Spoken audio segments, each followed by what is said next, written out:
My brother blew our money on his wife, thinking I'd just take it. I took everything from him and left him in such chaos that even she ran away. And this is just the beginning. All right, let's dive into this circus from the very beginning. My name's Ben, I'm 25, and I've got a brother. You know, the type of brother you grew up with, but sometimes wonder if he got switched at the hospital. Mark, 3 years older, always had a knack for finding trouble, but the past few months have made him the undisputed champion of life's screw-ups. So, yeah, we had a joint account. Brilliant idea, right? Pooling our money to start a business together. I imagined us running a small bar on the corner, pouring beers, and living like we were in a sitcom. Everything was going smoothly, until Lauren stormed into his life like a tornado, wiping out everything we had, including my future plans. Let's start with how this disaster unfolded. Mark's the kind of guy who clings to people most of us would run from, like the building's on fire. And then he meets her in some dingy bar, where all the girls were either trying to be Instagram models or fairy godmothers. I couldn't quite tell, but Mark was convinced she was his destiny. She sparkled, he said. Sparkled. Yeah. That was probably just the glare from all the fake jewelry she was draped in, like a Christmas tree. Then the real insanity kicked in. They started dating, and I thought, okay, my brother found a girl. Maybe she'll change him. Man, was I naive. A week in, and he's already buying her gifts. Like $1,000 earrings. Seriously? $1,000? I wouldn't sell my own ears for that price. But Mark was under her spell. Lauren had him wrapped around her finger. She'd look at him with her big eyes, and he'd reach for his wallet. Then, one day, I noticed something weird. I checked our joint account, 10 grand missing. Are you kidding me? $10,000, gone like vodka at a college party. I start shaking. Maybe he bought a car or something actually worthwhile, right? Nope. Turns out the money went to some ridiculous shaman ceremony. Yeah, you heard me, shamanic. Apparently Lauren needed to cleanse herself before the wedding, so their union would be free of negative energies. Are you joking? Cleanse? Does she wash herself with soap or bathe in money? That's when I knew things were going south fast. Mark dropped the bomb that they were getting married, a wedding. If you think your sibling ever made bad decisions, just imagine my brother deciding to marry a woman he's known for less than a month, who's draining him like a greedy vacuum cleaner. And yeah, the wedding? It was coming straight from our joint account because, surprise, Mark was broke. From that point on, I stopped trusting him. But what happened next? That's a whole other story. So, the wedding. Honestly, I don't even know how to explain this. But when Mark announced he was marrying Lauren, my jaw hit the floor. I nearly dropped my phone when I read his message. Hey bro, great news! Lauren and I are getting married. Great news? Great? These were the worst news ever.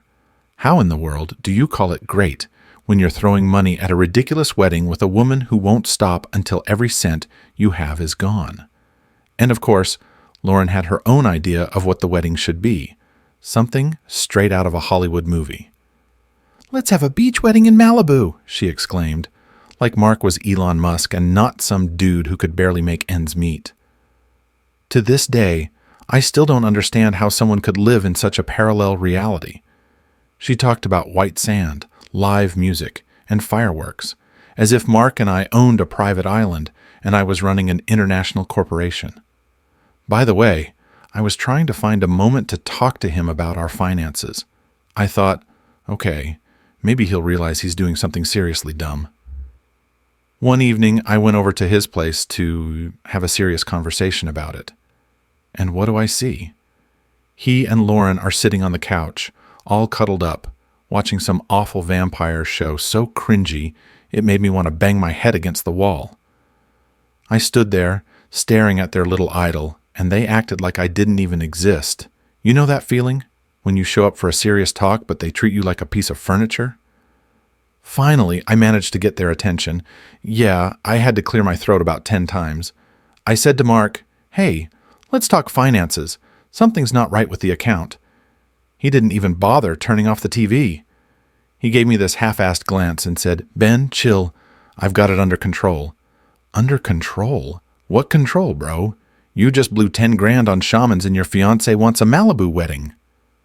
Lauren, of course, didn't react at all, just kept scrolling through her phone, pretending she couldn't hear. Oh yeah, real supportive. She didn't give a damn that Mark and I were in a financial freefall. I felt like she was looking at me like some annoying mosquito she was about to swat. Ever felt that useless? Well, that's exactly how I felt. Naturally, I left empty-handed, and with an even bigger feeling that everything was spiraling into chaos. Mark was too deep in his perfect romance to see the mess he'd gotten himself into. And the worst part? He was dragging me down with him. I remember walking home, and only two thoughts were running through my mind. Mark, you're a complete idiot, and why the hell did I ever go into business with you? I knew I had to do something, but little did I know that this something would turn Mark's life upside down in a way he couldn't even imagine. A week after that discussion, I started noticing our joint account shrinking again. As you can guess, things weren't getting better. I was just waiting for the moment when the screen would flash, "Balance, $0. Congrats, you're screwed." But I still held on to the hope that Mark might snap out of it. Spoiler, he didn't. One evening I checked our account again, and what do I see? Another $50,000 gone. 50 grand. That's not pocket change. That's half the money we've been saving for years. And how, you ask? Well, turns out Mark withdrew it for a down payment on a house. A house? You feel that absurdity? He and Lauren decided that if they were having a Malibu wedding, they needed a house nearby so they could enjoy coastal living. Are you kidding me? Mark, we barely have enough cash for a decent apartment in the suburbs, and you're out here buying a house like you live in Hollywood. I grabbed my head, and I swear I could feel my brain boiling with rage. The funniest part was that when I called Mark to figure out what the hell was going on, he acted like I was the one making a big deal out of nothing. Ben, chill. It's all under control. It's just a down payment. I've got a plan. A plan? What plan? A plan where you keep blowing money on a wife who's using you until you're left homeless? Great plan, bro. There was no way I could swallow that. I showed up at his place that same evening. Walk in, and there he is, sitting like a king on his throne, looking at me like I owed him something. Lauren was nowhere to be seen, like she'd evaporated, though I was sure she was lurking somewhere nearby, just waiting for me to leave. I started talking about the money, the responsibility, our business plans, and how we had no right to blow our cash like this. And there he was, sipping his stupid smoothie out of a shiny new blender. Yep, bought with our money, by the way, saying, "Ben, you worry too much. Lauren and I decided this was a smart investment. You know real estate is the future, right?" Real estate? We haven't even dealt with the past, and he's already talking about the future. That's when I realized he wasn't planning to fix anything. He genuinely believed it was okay to drain all our money on some fantasy. At that moment, everything went dark. This wasn't just betrayal. It was the complete destruction of our brotherly trust. He wasn't my brother anymore. He was just some guy willing to throw me under the bus for his new wife, who, I remind you, had known him for less than a month. That's when I made a vow. All right, Mark, you're done. I'll get back what's mine, and you'll be left with nothing. And you know what? In that moment, I didn't have a single doubt. I knew I had to punish him, and this was only the beginning. That's when things got really fun.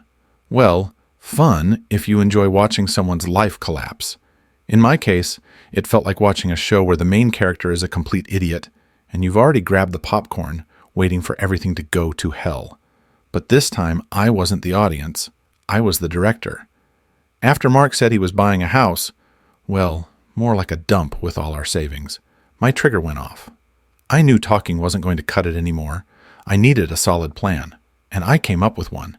If he destroyed my dreams of a business, I was going to destroy his dreams of a sweet life with that leech, Lauren. This was going to end in a way where both of them realized they weren't playing in the right league. First, I started digging into Mark's financials. We still had joint access to accounts and documents. Honestly, I never thought this trust would turn out to be such a gift from the universe. I found out that besides our shared account, Mark had taken out several loans. At first, I thought it was just to cover the house expenses. But no, it was much worse. He hadn't just taken out a mortgage. He'd also opened multiple credit cards and was regularly pulling cash. And guess where that money was going? Right, straight into Lauren's bottomless pit of wants. Shopping sprees, parties, ridiculous spiritual growth courses. You name it. All that crap normal people wouldn't even think of. That's when all my doubts vanished. They were both parasites. If I didn't stop Mark, he wouldn't just end up in debt. He'd hit rock bottom. But why should I feel sorry for him? He didn't feel sorry for me when he blew my money on shamans and wedding fantasies. So I decided to act fast. I hacked into his email.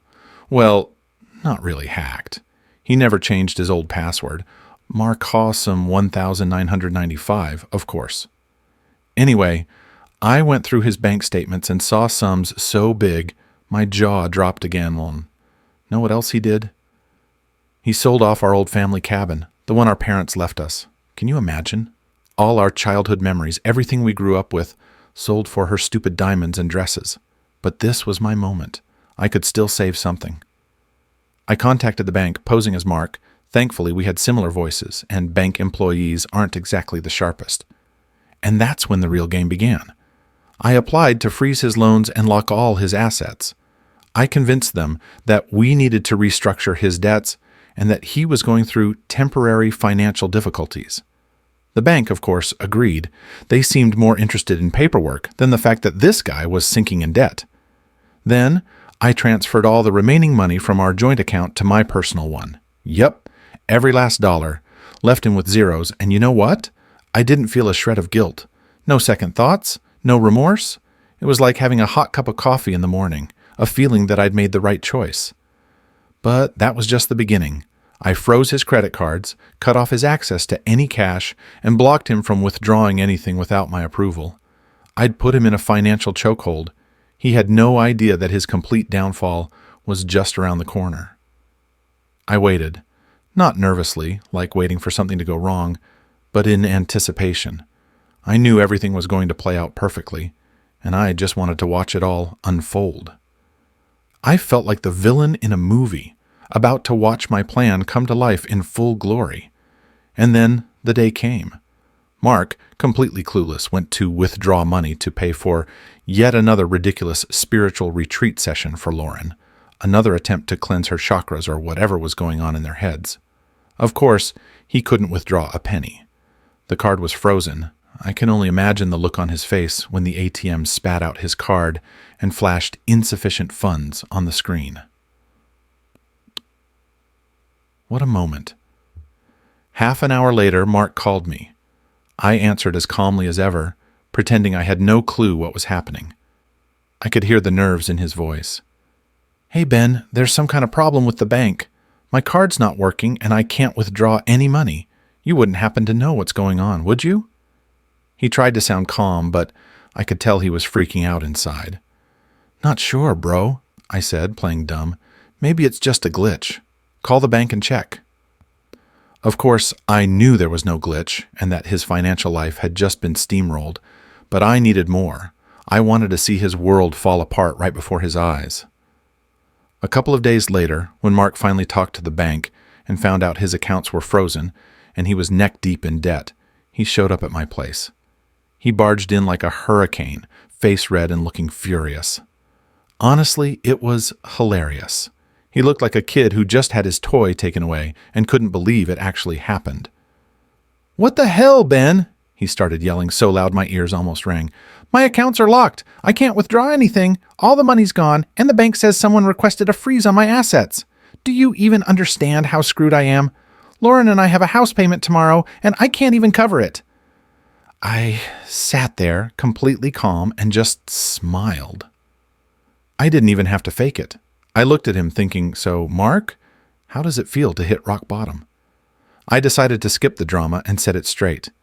What did you expect, Mark? You blew all our money on ridiculous nonsense, and your wife, who's draining every last cent from you. Did you really think I'd just sit back and watch you destroy my life? He stood there, speechless.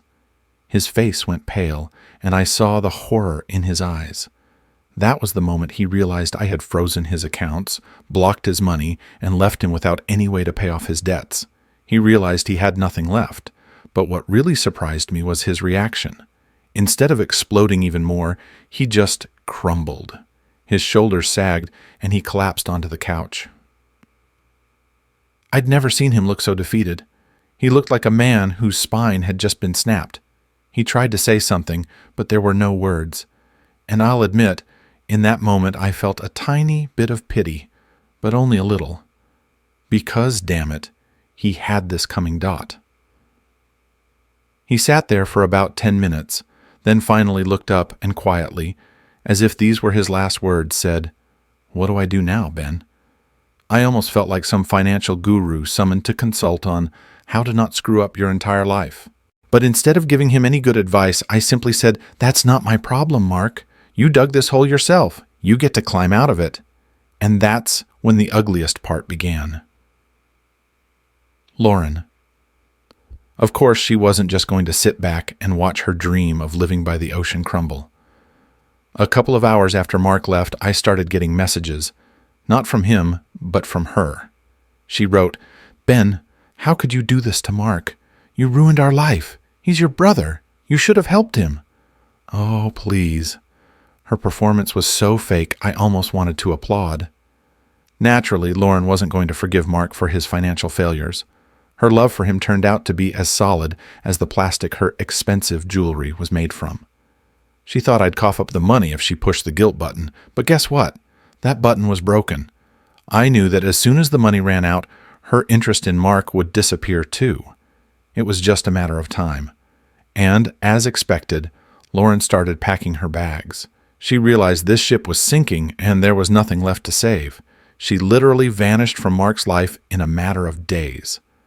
I got a message from him. "Lauren's gone. I'm alone now." Honestly, it wasn't much of a surprise. Of course, she left. Her mission was complete. She drained Mark for all he had, but the funniest part was yet to come. His debts started piling up like a snowball. Mark, who hadn't sorted out the mortgage or his loans in time, got notices from the bank. When the money ran out and the debts began to mount, the bank did what it does best: threaten. I found out they had already sent Mark a few letters warning that his house would be auctioned off if he didn't pay up. Mark tried to fix things. He ran around, calling banks, looking for loans, trying to arrange a payment plan. But his credit history was already trashed. And Lauren? Well, as we already know, she disappeared without leaving a trace of support, or even basic pity. She just laughed and deleted his number the moment she realized her financial sponsor couldn't fund her luxury lifestyle anymore. Mark was teetering on the edge of disaster. His debts were growing. The mortgage was unpaid, and the banks were coming after him. He couldn't withdraw a dime, neither from his credit cards nor his bank accounts. It was a total financial collapse. He came to me several times, trying to get me to feel sorry for him. "Ben, just help me with part of the payments," he'd say, but I stayed firm. I told him it was his choice to blow all the money on Lauren and her whims, and now he had to deal with it. He was completely isolated. His financial life had crumbled, his house was about to be repossessed, and Lauren had left him without a trace. That's when it finally hit him. His perfect life was over. When Mark finally realized he was in the deepest pit he'd dug for himself, the real fun began. The total collapse. I thought the look on his face when he realized he had no money was pathetic, but that was only the first act of this tragic comedy. Now he had to face the consequences, and they didn't take long to arrive. A week later, he got an official notice from the bank saying his house would be auctioned off. Can you imagine that? You dream of living in a house by the sea, thinking your new chapter with the love of your life is about to begin, only for the bank to swoop in and sell off the shack you so wisely mortgaged. Lauren, as I said, vanished before Mark even realized what was happening. She could sense trouble on the horizon and bailed without a word, leaving him alone with his debts and ruins. He came to see me again, Tint. I was sitting at home, sipping coffee and enjoying the peace, when there was a knock at the door. I opened it, and there he was, Mark, standing on my doorstep. Pale, his hands trembling, like he'd just been told the world was ending tomorrow. He looked like he hadn't slept in days, probably because he hadn't. I didn't invite him in. I just stood there, watching as he tried to piece his life together in words. "Ben, please. I need a little money, just a couple thousand, to cover part of the debt." His voice was quiet, as if it were the last shred of pride he hadn't yet burned. I looked at him and thought, well, bro, you played yourself. But I decided to give him one last word before dropping the final curtain. "Why do you need those couple thousand, Mark?" I asked calmly. "You know it's not going to save the situation. You did this to yourself. You handed everything, your money, your life, to Lauren, and now you've got nothing. I warned you it wouldn't end well. And what did you do? You threw it all away." His eyes suddenly filled with tears. You know, I always thought Mark was too proud to cry, but here he was breaking down right in front of me. The whole successful, in-love Mark image crumbled like a house of cards. He didn't even try to hide his tears. I could see him falling apart completely. Maybe, in his mind, he still had a glimmer of hope that I'd save him. But I knew it was over. "Ben, I've been such an idiot. I ruined everything," he said, struggling to find the right words. "I don't know what to do. Lauren's gone. I have no money.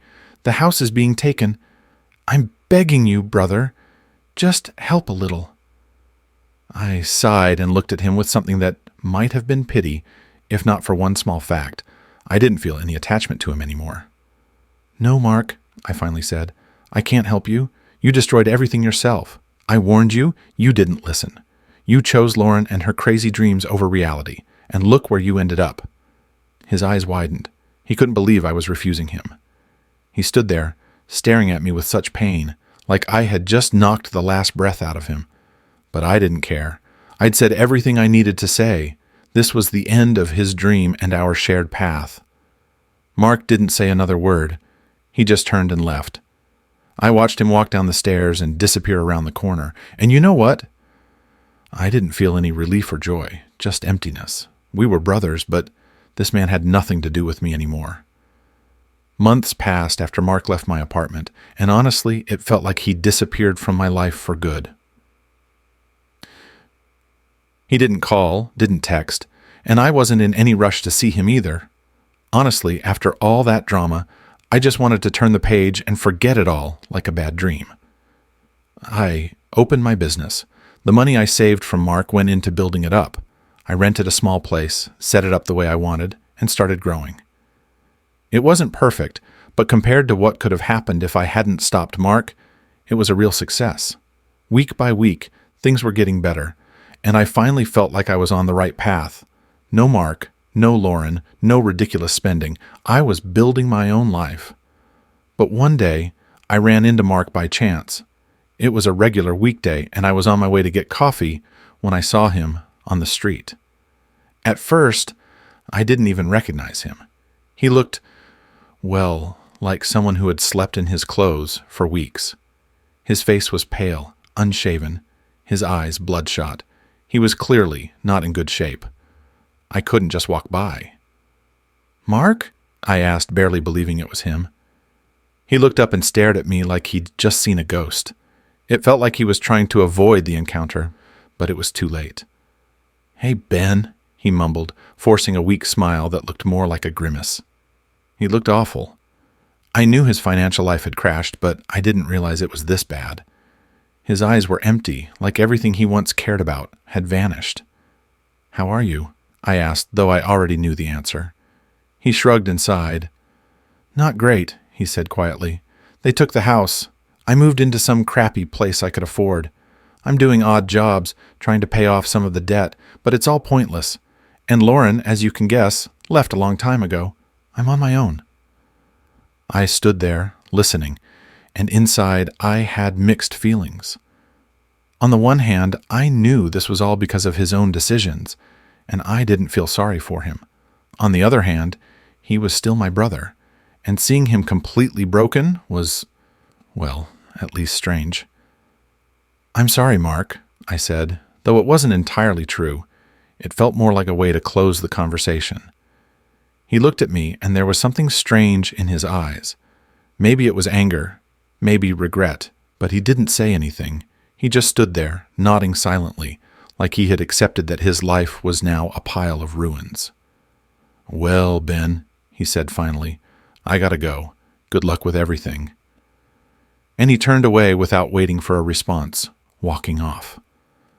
I stood there watching him disappear and realized that this was the end. The end not just for him, but for our relationship as brothers. It was like everything that once connected us had turned to ashes. I never saw him again.